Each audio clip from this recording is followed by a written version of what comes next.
Hi everyone, welcome to this explainer on founder vesting. We're going to get right into it to clear up one of the most commonly misunderstood items in the startup world, which is what is vesting? How does founder vesting work? Most people think that founder vesting means that a company issues shares to someone over a period of time. So the longer I'm with the company, the more shares I would get so that I'm fully vested for the total number of shares I've been promised after a certain number of years. So let's assume that each one of these plastic coins represents 1 million shares. And as a founder or somebody as an early employee of the company, I've been promised 4 million shares. What a lot of people think vesting means is that the company is going to give me 1 million shares for each year that I perform services for the company.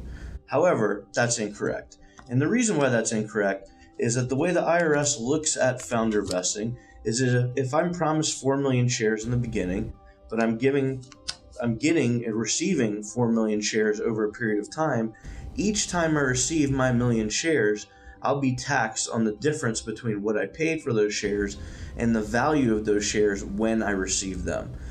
And that, in the case of a company that's growing very quickly and becoming more valuable over time, that can result in massive tax impacts to me.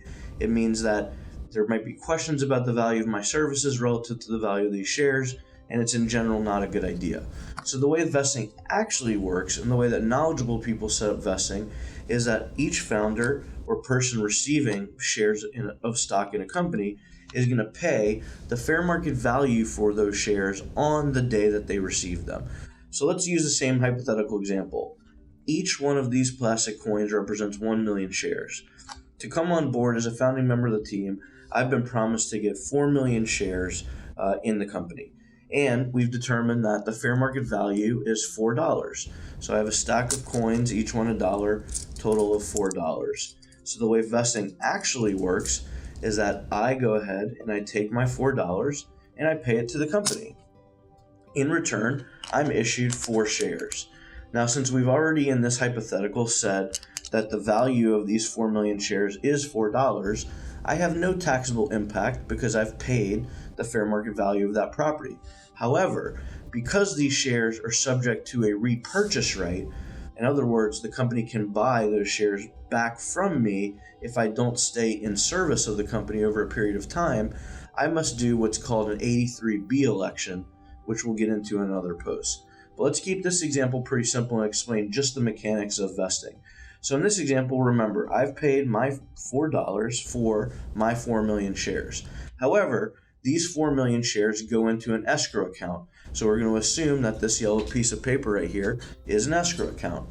What this means is that the company has the right to buy back the shares over a period of time if I leave the service of the company. So let's assume I leave after year 1. After year 1, and we're on a 4-year vesting schedule. After year 1, that means I would have earned 1 million shares. The company then has to give me $3 back. It keeps 3 shares. They can be issued to other people in the company. Let's assume, on the other hand, I leave after 2 years. That means I've earned 2 million shares, but the company has to give me $2 back, and it has 2 shares that it can issue to other people, or 2 million shares it can issue to other people that have been released from escrow.